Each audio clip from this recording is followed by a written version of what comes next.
Всем привет, меня зовут Раиса Зубарева, и вы на канале Движение за независимость Саха. Сегодня я бы хотела с вами обсудить ту проблему, которая в данный момент происходит в Республике Саха, а именно затопление ливневыми водами, вышедшими из берегов реками, Индигиркой в частности, то, что происходит в Аймиконском улусе.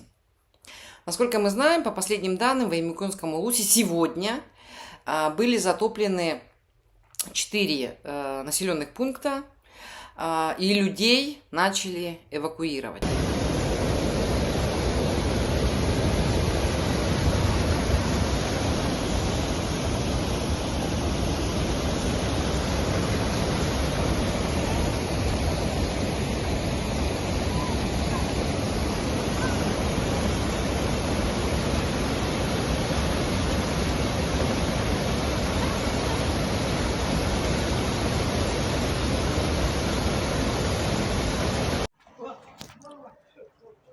Так, ситуация на утро. Вода все больше и больше становится. Там уже вот все затапливает. Везде вода.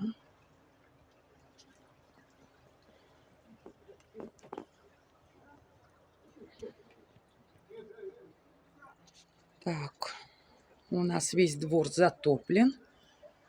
Сухого места нет. Выйти крыльцо, вон 3 ступеньки затоплены. Под домом вода. Выйти никак не можем.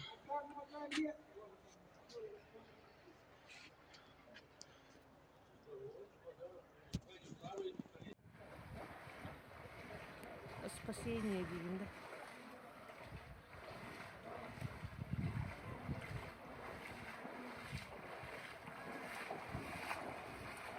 Ганска, блин, мне было бы глазсаром, ты понимаешь, они ягалы, пока он вот так на а? У меня глазсар мана. Блин, бару, а ты понимаешь, они расстраивали. Я пока мана потом трубу. Давайте сначала немножко расскажу о том, что такое Аймиконский улус в общих чертах. Все мы знаем, что Аймиконский улус – это довольно туристическое место. Место, куда приезжают туристы со всего мира, чтобы увидеть, как живут люди в экстремальных условиях, почувствовать настоящий север, познакомиться с культурой Аланхо, в частности, с древними обычаями, с обрядами, с природой и с климатом. Аймикон известен как полюс холода. Это такой уже наш якутский бренд. Здесь в 1933 году был официально признан абсолютный минимум – минус 67,7 градусов Цельсия. Однако по неофициальным данным рекорд температуры в Аймиконе был зафиксирован в 1938 году и составил минус 77,8 градусов Цельсия. Также мы знаем Аймиконский улус по озеру Лабынкыр. Все мы помним историю с Лабынкырским чудовищем. Тем, кто не знает, могу коротко рассказать. Местные жители верят, что в озере Лабынкыр обитает некое громадное животное. Они его называют Лабынкырский черт. По описаниям якутов, это нечто темно-серой окраски с огромной пастью. Расстояние между глазами равно ширине плота из 10 бревен. Если верить легенде, черт очень агрессивен и опасен, нападает на людей и на животных, способен выходить на берег. Ученые заинтересовались Лабынкырским чудовищем после сообщения в 1953 году геолога Твердохлебова, который писал о том, что какое-то животное плыло по реке, подплыло довольно близко к берегу, двигалось по дуге, сначала вдоль озера, потом прямо к экспедиции. Экспедиция видела лишь небольшую часть животного, но под водой угадывалось огромное массивное тело. Также люди, которые к нам приезжают в Республику Саха, пробуют салат индигирка. Это салат из замороженной рыбы с луком. Так вот, название этого салата берет от реки Индигирка, которая протекает как раз таки по Аймиконскому улусу. В Аймиконском улусе на данный момент действует чуть больше 10 сел, по-моему, 11, в которых проживает приблизительно 7 тысяч человек. И я скажу, что по статистике за 10 лет с 2015 года количество людей, которые там проживают, уменьшается. Оно за 10 лет сократилось практически на треть. Также Улус известен своей печальной трассой Колыма. Каждую весну, каждую осень и даже летом вы можете наблюдать, как по этой трассе, как ее окрестили, дорога ярости, да, с большим трудом проезжают и легковые автомобили, и малогабаритные, и крупногабаритные, большие автомобили, да, которые везут и груз, и топливо. В общем, с большими сложностями. Дело в том, что эта трасса не заасфальтирована. Поэтому ее каждый раз размывает, и большие грузы ее на самом деле тоже разбивают. Вот, но разбивают не потому, что они там ездят, да, а потому что трассу никто не строит. Вот. Вообще Аймиконский улус – это один из самых труднодоступных улусов в Республике Саха. Там нет не только асфальтированных дорог, да, там нет еще и нормальных мостов через такие крупные реки, как Лена и Алдан. Зато Аймиконский улус в последнее время славится еще и, плюс к тому, что это такое туристическое место, да, улус славится еще и тем, что туда, то есть пришел крупный бизнес. И там активно стали добывать золото. В основном здесь в последние годы работает холдинговая группа, она называется «Золотой актив». Она объединяет 7 компаний, которые занимаются геологоразведкой, добычей и переработкой золота на 13 перспективных месторождениях Дальнего Востока, в том числе и в Республике Саха. В Республике Саха, в частности в Аймиконском улусе, эта компания разрабатывает 2 месторождения. Месторождение «Богатырь» в 100 километрах от райцентра, от Усть-Неры, и в 50 километрах от села Аймикон. Также она разрабатывает месторождение «Малый Тарын». Они планируют добывать 300 тысяч тонн руды в год на Малом Тарыне, 200 тонн золота в год на месторождении «Богатырь». И они имеют распределительный центр в Усть-Нере. Кроме этой компании, в Аймиконе работают еще 2 крупных компании. АО «Поиск золота» и компания, которая называется GV Gold. В 2024 году обе эти компании добыли 37,8 тонн золота. Я вам скажу, что то, что добывает добывающие компании, золотодобывающие компании в Аймиконе, это огромные прибыли. Это миллионы рублей, десятки миллионов рублей. В Аймиконском улусе проживает всего лишь 7 тысяч человек в этих 11 населенных пунктах. В основном люди живут в Усть-Нере. В 2019 году Айсен Николаев был, в 2018 году Айсен Николаев был в Аймиконе и прекрасно слышал все проблемы жителей улуса. Они ему конкретно говорили: река Индигирка убьет село Аймикон, если никто не будет заниматься берегоукрепляющими работами.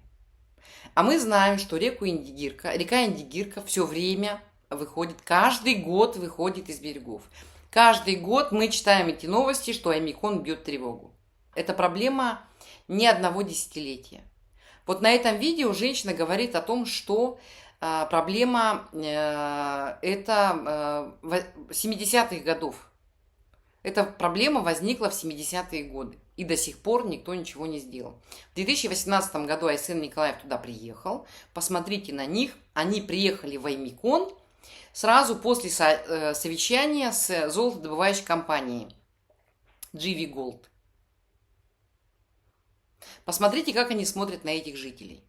Вот он ее выслушал, отвернулся от нее и ничего ей не ответил.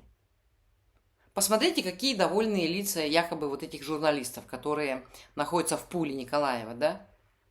Посмотрите, вот у этой девушки кепка компании GV Gold, и она улыбается и смотрит на женщину, которая ей рассказывает о том, что наболело, о том, что на самом деле, какая проблема, какая трагедия вообще происходит в поселке Аймикон. Потом в 2023 году перед ИСЭХом Олонхо, который проводился в Аймиконе, они приехали туда, и Айсен Николаев дал большое интервью компании нашей ЕСИА. И он рассказывал о том, какие туристические, значит, возможности есть у Аймиконского улуса. Как он видит, чтобы Аймиконский улус развивался. Как он видит, значит, что там тысячи туристов ежегодно приезжает и оставляют свои деньги на развитие, значит, и улуса, и, в общем, всей республики. Что выходит на самом деле? Вот мы с вами видим. Посмотрите, что происходит. Вот это вот видео 2024 года. Село Аймикон. Как видите, река очень близко к центру села. Там видно пекарня, магазин и жилые дома. Рядом администрация Наслега, дом участника СВО, и рядом здание ЖКХ, теплоэнергосервис, и школа-интернат уже смыла. В 2019 году был подписан и утвержден проект по берегоукрепительным и дноуглубительным работам для изменения русла реки. Ага.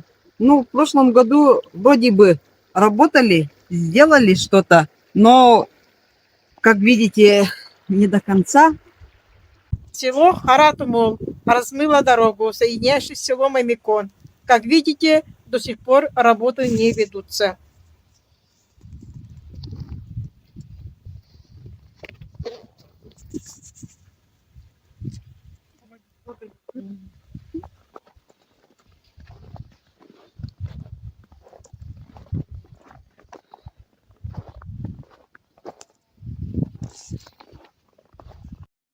Село Аймикон, разрушен мост, дорога от села Аймикон Комсос, и до сих пор не ведутся никакие работы по восстановлению дорог, мостов.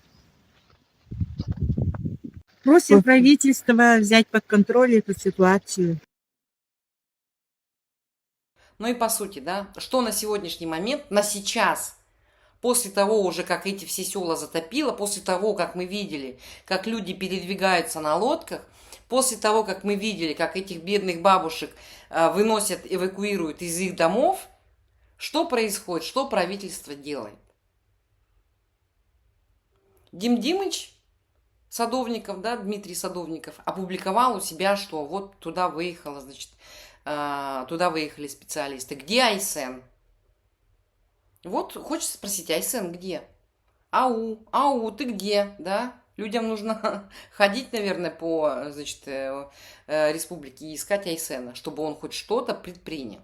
Написали в соцсетях, что по местному телевидению показали, что сейчас ситуация под контролем, стабилизировалась. Дескать, не сейте панику. На самом деле, что происходит? Журналисты уже который день пишут, обратите внимание, люди терпят бедствие. Ни одно государственное СМИ не опубликовало. Ни одно государственное СМИ не поехало туда и не показало вообще на самом деле все, что там происходит. А сейчас мы понимаем, что сегодня нам нужно не просто обсуждать эту проблему, да, эту трагедию, а правительству срочно нужно принимать меры. Срочно нужно помогать людям и потом уже восстанавливать разрушенное и создавать реальную защиту улуса от ежегодных наводнений. Вот это должно стоять на первом месте. Почему о людях вспоминают в самый последний момент, в тот момент, когда трагедия уже случилась? Айсен Николаев абсолютно бездарный руководитель республики. Единственное, что он может, это создавать пиар вокруг себя и, значит, раздавать людям громкие обещания. На самом деле нужно ему задавать вопрос, какое будущее он строит в республике, если он не может защитить 7 тысяч человек, если он не может обеспечить нормальную жизнь для 7 тысяч человек. Тем более, если этот Улус такой вот уникальный. Уникальное туристическое место. Какое будущее Айсен Николаев строит в республике?